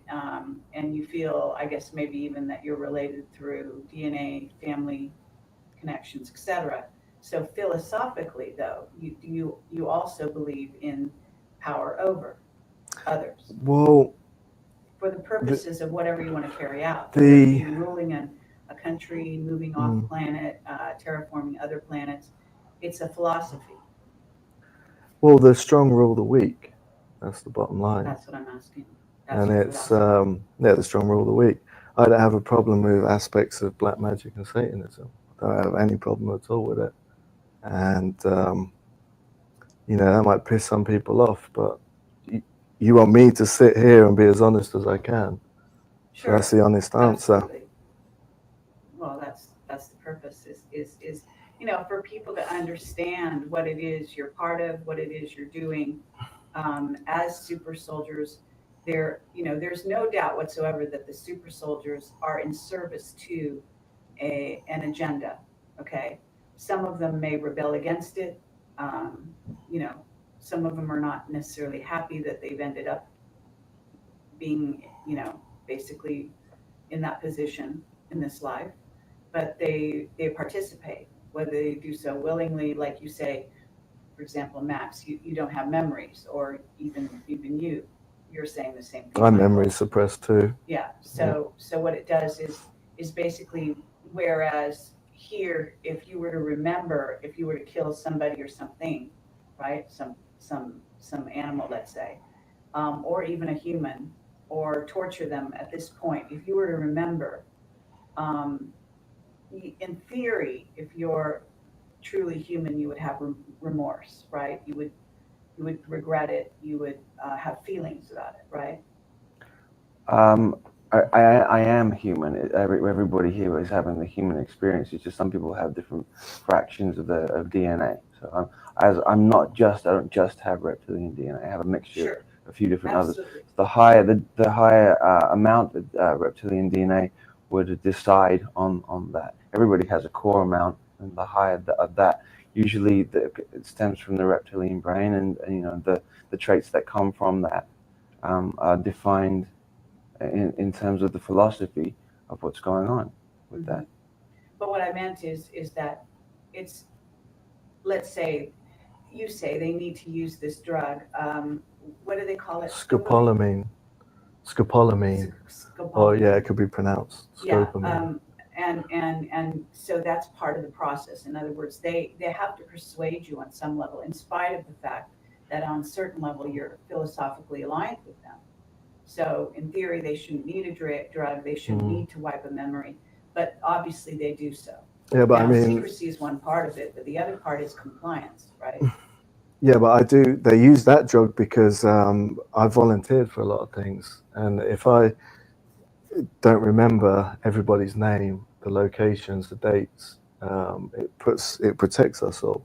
Okay. Because, or else I might do something, do an operation, do an assassination, and the week later, someone might piss me off in the group. Then all of a sudden I get a phone call from Kerry Cassidy, and I just spill my guts over the phone to you and start mentioning names, places, so it kind of protects us all. Okay. So at the moment, even the fact that you're here, that you're coming forward, I mean, in a certain sense, Max is kind of a little more off the hook, right? Because your memory, even as like who you are, what you're part of, is much less. It's less. In 2008, I had when I turned 30, I had all bleed through for weeks at a time. I had bleed through of many memories, and I was always I think generally people who are led to these subjects and keep pushing towards these subjects have some connection to it. And I'd always been wanting to look up about this stuff. And when it came 2008, when this came back, I realized and became more sure of what was going on in terms of me. But it's very difficult because I don't know enough detail. But I mean, I chose, there's a contract, there's a soul contract, and I've chosen to do this. I've chosen to be part of this and do this. Right. So, but yeah, I mean, I have less memories than James. Yes. Yes. Yeah. Okay. But you have knowledge. In other words, James has talked a lot about Marduk, for example. Do you have knowledge of Marduk and those kinds of ceremonies and things? Yeah. Yes. I mean, I have quite a bit of knowledge about the Anunnaki and my connections to that. How would you define the Anunnaki? They're a species from Aldebaran, and they directly came here. I mean, a lot of the royal families, a lot of the European royal families have connections to that and them. But there are two factions of that. There's a rebellion part of the faction of the Anunnaki as well. So it's hard to define exactly what's going on because there's so much infighting. But it stems back to two brothers actually from the beginning. Okay, yes. So Yeah. that's I don't know about you guys, but I still find this to be so fascinating. that's based on the Sitchin and the Sumerian tablets and the idea of honor. From the Sumerian tablets, yeah. Because And the Lil and Enki. the Illuminati, one man controls the Illuminati. The eye at the top of the pyramid is one man, so it's everyone else takes orders. So do it you goes believe that's down. the Black Pope? I mean, if you want to go back in history, talking about the Anunnaki again and Sitchin, they believe this person, whoever he is walking the earth, is Lucifer, who's also Enki. It's the same person, Lucifer and Enki, but he goes by a lot of different names. You might find him in different cities around the world currently. Could it possibly be Saint Germain? I don't know. Like I say, he's known by. Oh, wow. That must have been James Rink. I think James Rink is still there. And did you say that he just said Saint Germain? Could it possibly be Saint Germain? And that has a huge significance for me. I don't know about you guys. A lot of names, and that's the leader. He's still alive, but some of the most well-known are Lucifer and Enki. Enki, the brother. What about the idea of the return of Marduk? He's one of the family members of the Anunnaki. Mm-hmm. But the idea the whole family are here now, ready to go. But actually, I don't know for a fact that Marduk is here. In other words, he was supposed to be on his way back. Did you hear that? He spends time off planet, but I have heard he spends time in Africa, Tanzania. So you've heard he's here? Yeah, I've heard he's here. Okay. I've heard the whole family's here. The old ones that are mentioned, in the Anunnaki, what Sitchin mentions. Well, so you've heard that Anu is here? Well, Not the father. Anu's the father, I think, of Enki. That's a family member. So But you're saying he's here? Yep, I think they're here. He's here. I think in Judeo-Christian kind of information and teachings would be Jehovah. The Garden of Eden, the whole Eden story is symbolic of that. To it. But these are flesh and blood people that are here. Sure. Yeah. Okay. Well, and you believe that they have a large part, they're large part reptilian. Yeah, well, some factions are loyal to the father still, Anu, but then other ones are loyal, like the Fourth Reich, are loyal to Lucifer or Enki. And Albert Pike, 33rd Degree Mason, quoted that Lucifer is God, not Anu or Jehovah, his father. Okay. Well, sorry, it's laughable to me, but because the Anunnaki only go up so far in the spiritual hierarchy, in my view, and so there's no way they reach that level. But in a sense, we are all gods, so loosely you could say that. I'm just talking the biblical God. Yeah. But okay, so the philosophy of, like, in a sense, we're all gods, that's another belief system. That's another philosophy, but not Christian. Or not the God that this is in the Bible. It's we are all gods is a very new age. The God within you. I acknowledge the God within you and the God. It's just this conversation could go on forever. The Jehovah things, yeah. King I mean, James Bible. I don't believe in That was- God and gods, that but was, programming. Yeah. Of like a propaganda, Yeah. if you will. yeah. So that the humans would sort of bow down to them and obey them. And Yeah. so forth.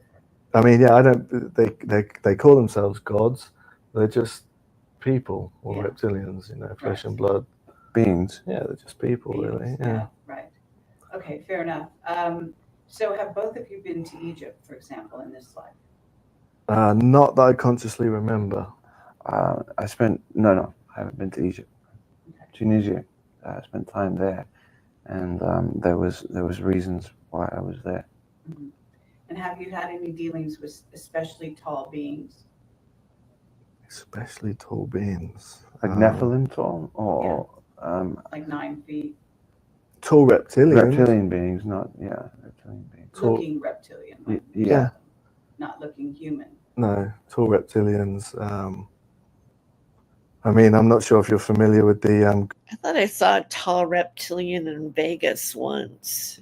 Goodwood Hill video footage we talked about on Bases 9 and Miles. Not 2009, I was involved in some operations with some super soldiers in England, and it was actually a crash retrieval, but it wasn't a alien ship, it was a Cessna. A Navy admiral was transporting a reptilian in a small Cessna plane to a meeting, and it was shot down, the plane. I see. And we were at the crash retrieval, and it was actually filmed by a member of the SAS. Okay. It was filmed from long distance on a long distance camera, and the reptilian and the admiral were launched out the cockpit when it crashed, and a group of tall reptilians turn up in the ship and retrieve the body, and you can see them on the video footage. Okay, It's is a that group on the of 4. internet? That was on YouTube. Yeah. I haven't seen It's it. quite a controversial video, but you can see them. They're really tall, like 8 feet tall. There's some super soldiers, normal size, like about 6 foot, and they walk past them about 8 feet tall, big heads, and they've got kind of tight fitting jumpsuits on. You can also see little horns if you zoom in. So So in terms of, for example, have you, where do you feel that Obama fits in this scenario? I think he's Okay, so I get it now. James Rink is the person. I just got it. How did I just get this now? Okay, so because she's holding the camera over. So he is the second cameraman in this footage. Interesting. connected to I think he's a black communist Marxist. I think he's connected to the communist faction. But what about, actually more, the question was more about in terms of the reptilians and in terms of his bloodline. Do you think that he is basically related to, let's say, Marduk? He's Egyptian royalty. He's like Nefertiti's child's DNA. He was definitely created. So yes. You sound like you believe that King Tut was Nefertiti's child, but there's evidence that he wasn't actually her child. Okay. But okay, so you believe, because there is there is actually reason to believe that certainly there's a relationship between King Tut and Obama in terms of bloodline. So you're. I think you tying in with what the question that you asked. Yes, because I think the Egyptian pharaohs were directly connected with the Anunnaki. So I would say yeah, but I don't think that that's the original Obama that we see anymore. It's multi-cloned, and the original one is somewhere else under a different name, underground. Okay, fair enough. Do you feel that way also, Michael? I think he's got a lot of clones, my understanding. Fair enough. I don't know if that would have been my response at that time. Definitely. Okay, well, what are the Bushes? I mean, when you say they have clones as well. I think Bush Jr. has a lot of clones. But I think that, from my understanding, the higher you work your way up, the less clones you have. Okay. Do you also, I've heard that the clones don't. So does that mean Obama isn't very high if he's got all those clones? I'm a little bit disappointed that the president of the United States doesn't have more clones than that. Last very long. Yeah, that's correct. Some of them just last a year and start breaking down. But again, the more clones you have, the easier you are to control. And it's like if you have a twin brother and Well, I must not have a lot of clones because I don't think I'm very easy to control. twin brother gets sick, the other twin can start getting stressed out and sick too. So the more clones you have, you can torture the other clones, and it can affect the whole group. Mhm. So the last thing you want is loads of clones running around. Because of the collective mind of it. Exactly. Ibis, the 42 boys in Ibis, they weren't clones per se, they were brothers, biological brothers. Isn't it funny how she puts those notes in? My camera ran out of space at this point. So they looked not identical, but similar. It's like Max and I look Similar traits. Because we were probably, but I think Max was involved in the Ibis program. And a lot of the time, when you would get information, it would be also somehow subconsciously downloaded to It's funny. Those clones were LARPers. me. Paul Shields, that's funny. So a lot of the 42 children were connected, also subconsciously connected as well. So they're working as a collective. I mean, they're separate consciousness, but they're working as a collective. Right. Okay. Do you feel that way about super soldiers in general? That maybe they are, they have a sort of a simpatico or a psychic through line? I think, yeah, I'd say so. But like I say, Max and I being around the same places and the same countries, the same areas, and there's all that. We're always linked up to Since each the other. beginning, since from day one. That's the beginning of it. Always, but I haven't seen. I've got friends like in the NSA and CIA provide me certain file information, but I haven't seen it on file that Max is involved in IBIS. But I just got memories that he is. The only person that I know for sure is involved in the IBIS is a friend who works for the CIA, works in Oak Ridge National Labs down in Tennessee, similar to Los Alamos Labs. He's again, he's our age and he looks very similar to us. And he was taken to, he was asked to come to a meeting in Virginia, a CIA meeting, I think it was at Langley.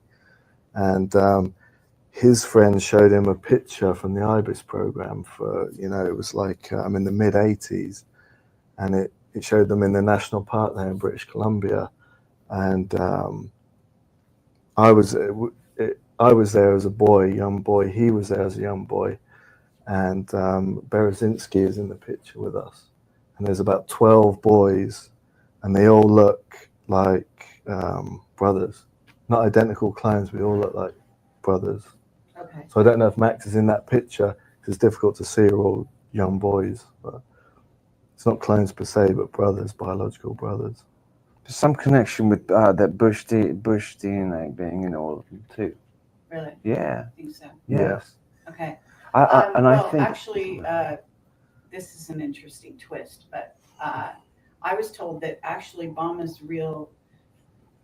his father is a white man, and that he's very high up in our government. I wasn't told who it was, and I was told that his mother is black.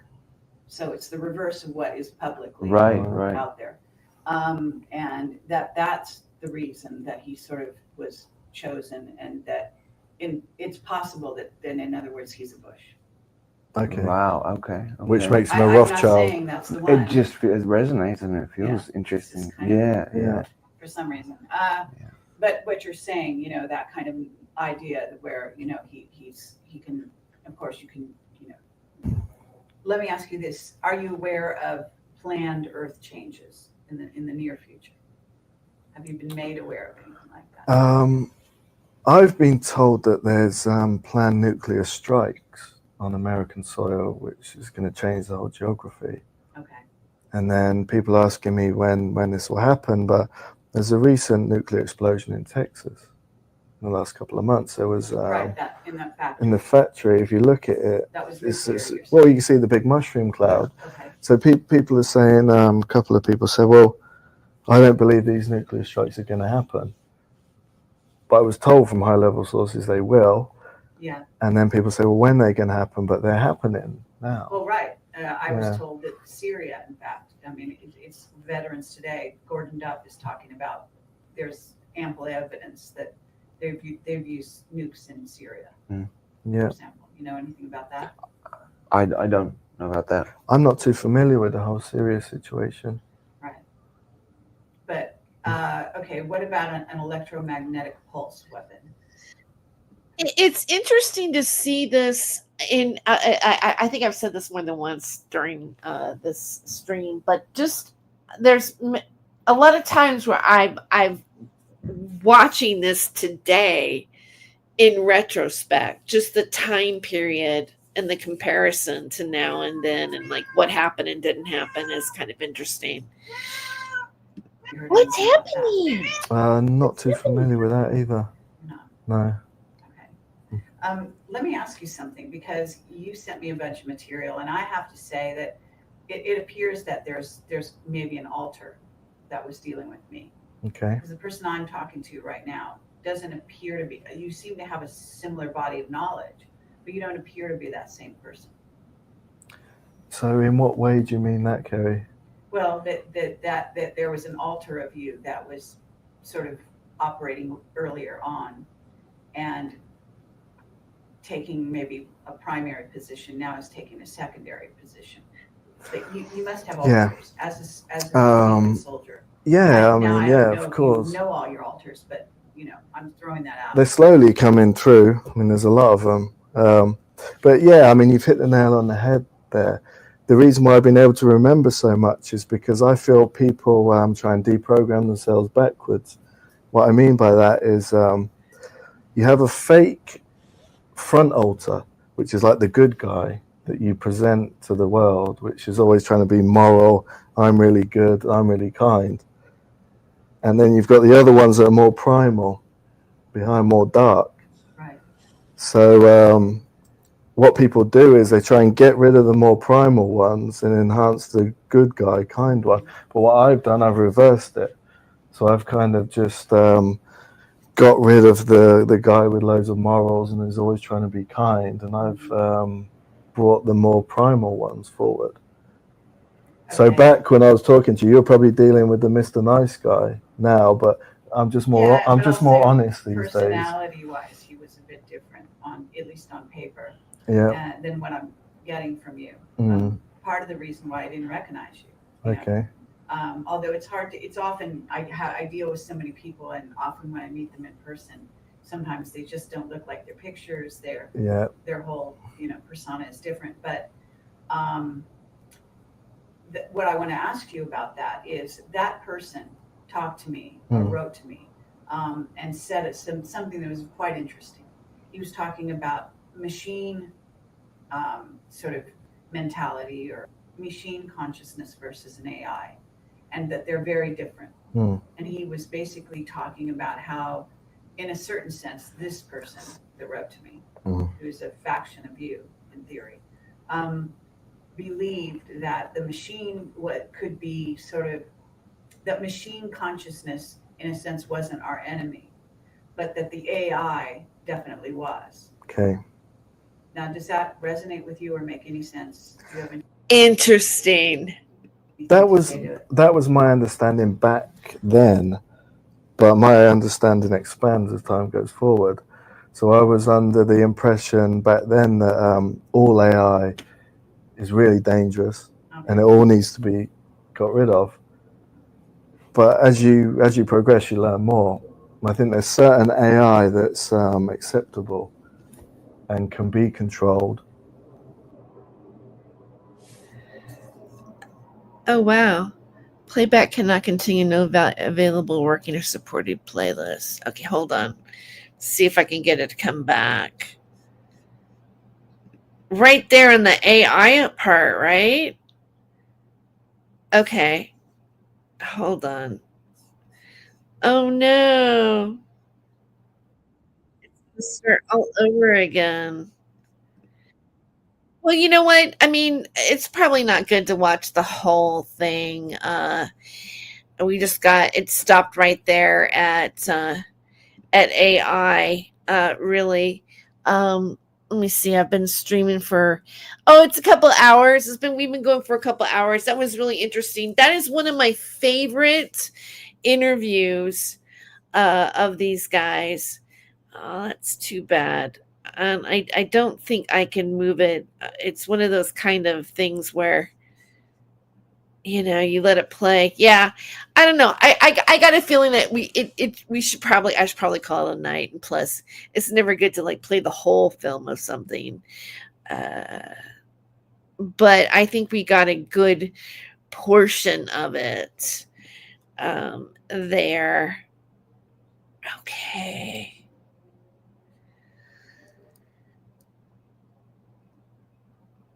So I think I'm going to do some more videos on Max. Maybe I'll take a look at that video again and kind of highlight different portions of it. I'll do something different. Today it was just, I was so excited to find it. But here is the link to it if you guys want to watch it on your own. I think there is a YouTube version of this, and maybe I can cue it up to that point. We can still finish it. Let me see. Hold on. I thought I found it. Super Soldier.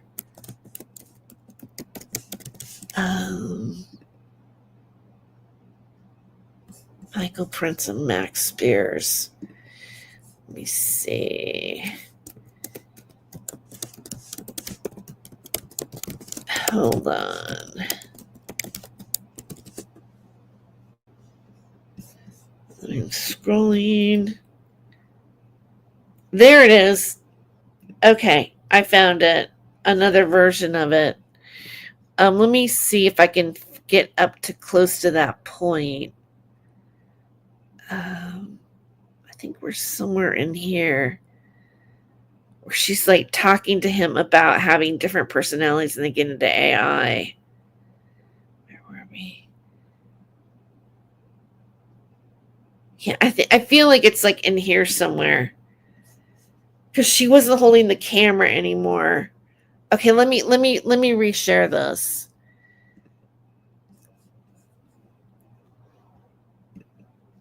Hold on. Here we go.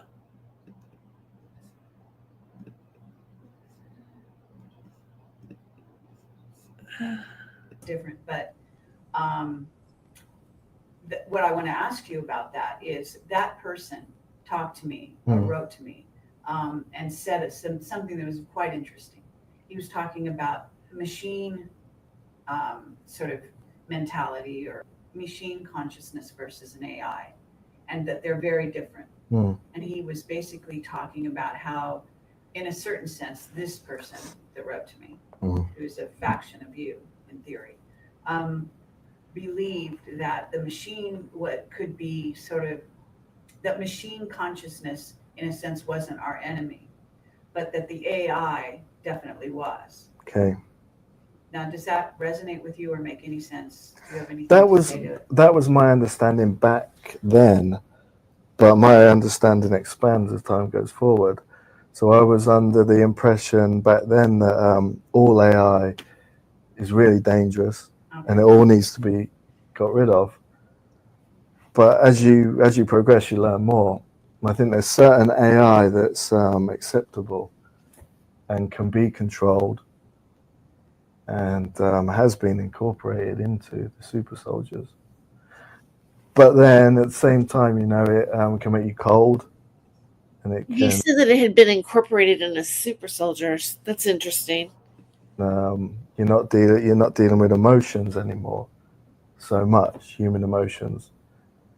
Well, machines aren't dealing with human emotions either, right? Exactly. So some of the super soldiers and the cyborgs, they think that they're more free now. They purge themselves of feelings, and they feel more liberated.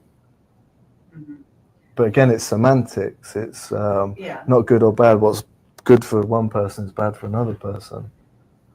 Okay. Well, I think when, I'm not a person who believes everything is relative. So I understand that, rationale, but I don't agree with it. So in other words, you can determine what's good for a person, like meaning a human versus a machine versus an AI. Now, that's a whole nother, discussion. But so I was just, yeah, it's interesting to hear where you're at with this now in terms of your, what I'm dealing with here, which is the person that you are today, as opposed to the person that sent me that information, which was a couple of years ago now. Yeah. Yeah.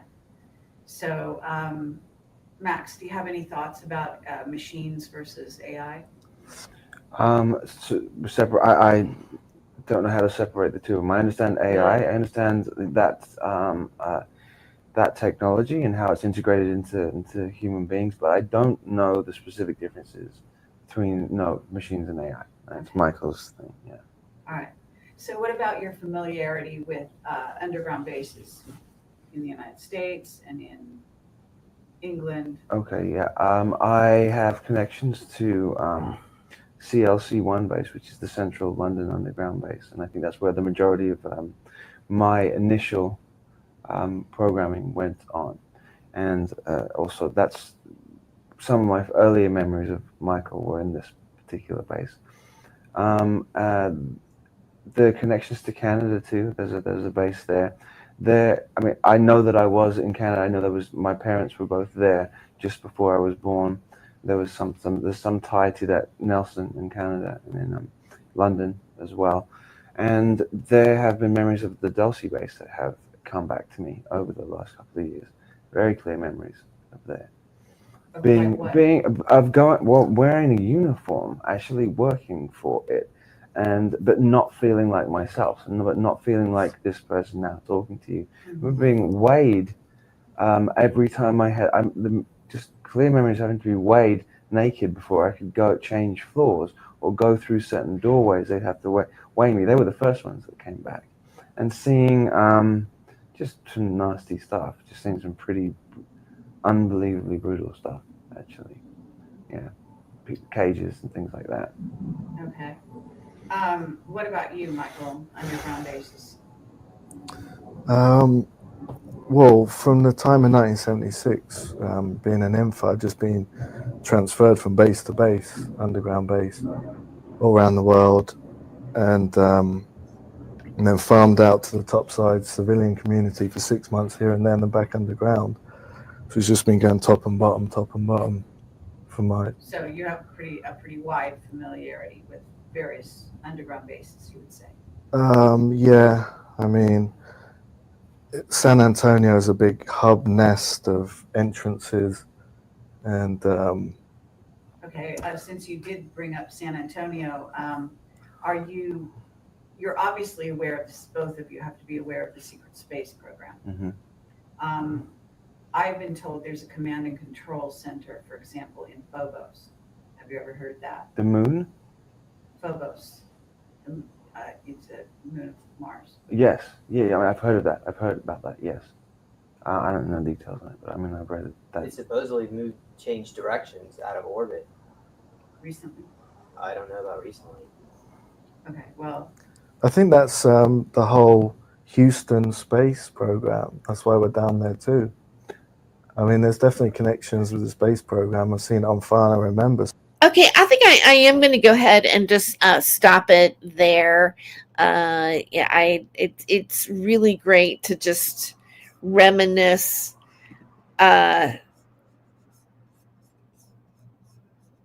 This first interview, it's my favorite, really. It's the one that got me hooked.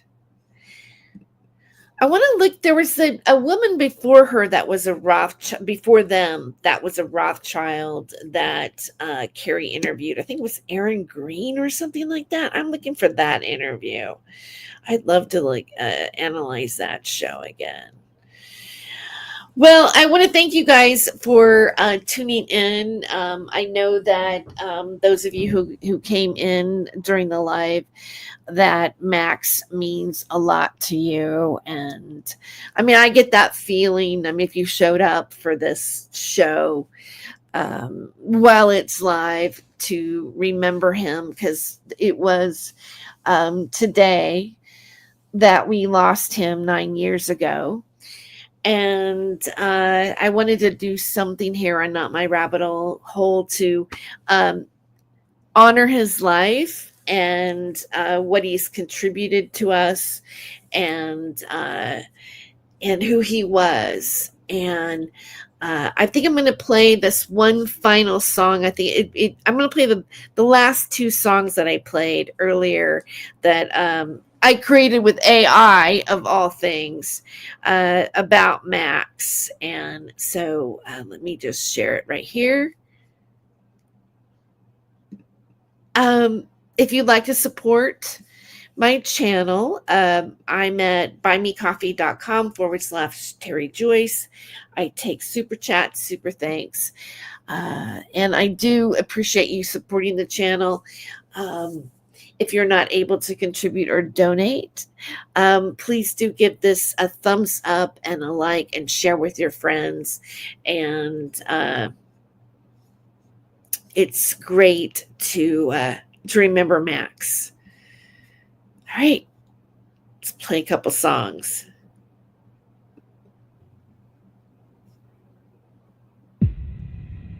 Go with He crossed the veil and he That's not what I want. Here we go.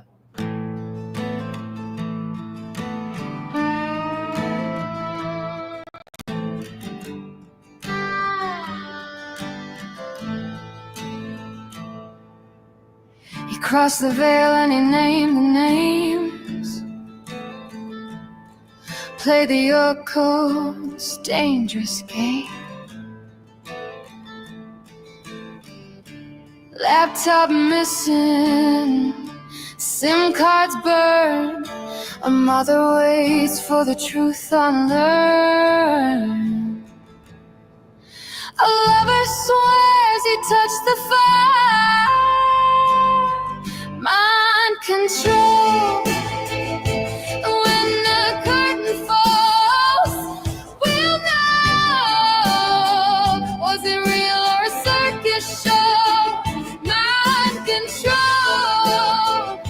And when the curtain falls, we'll know.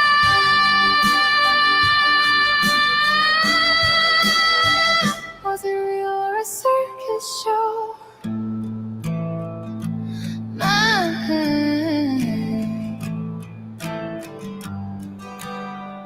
Mind control.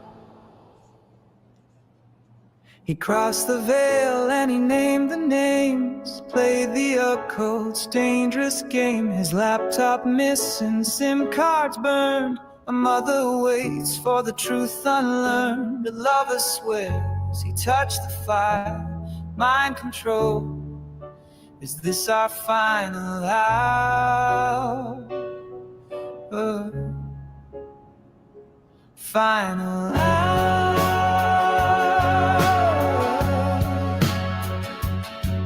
He died for you. Would you die for him too? He danced on the veil.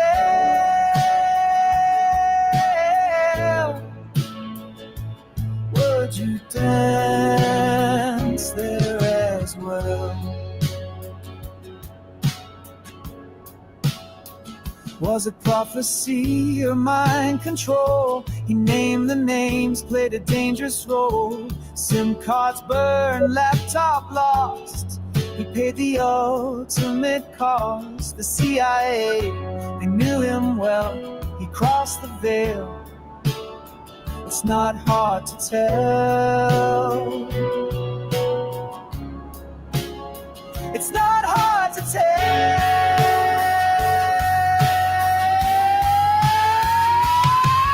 He died for you. Would you die for him too? He danced on the veil.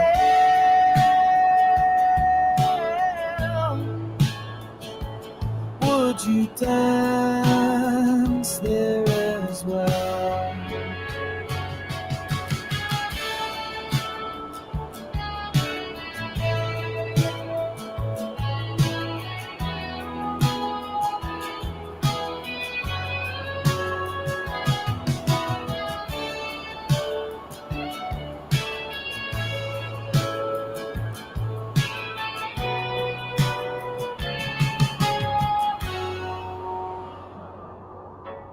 died for you?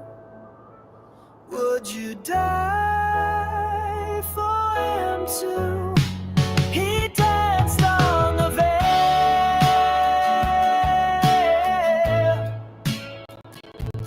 Would you dance there as well?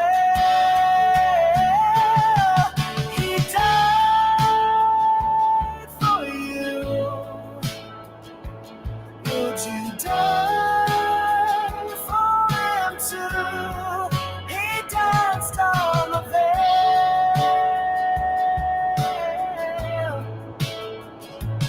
Would you dance?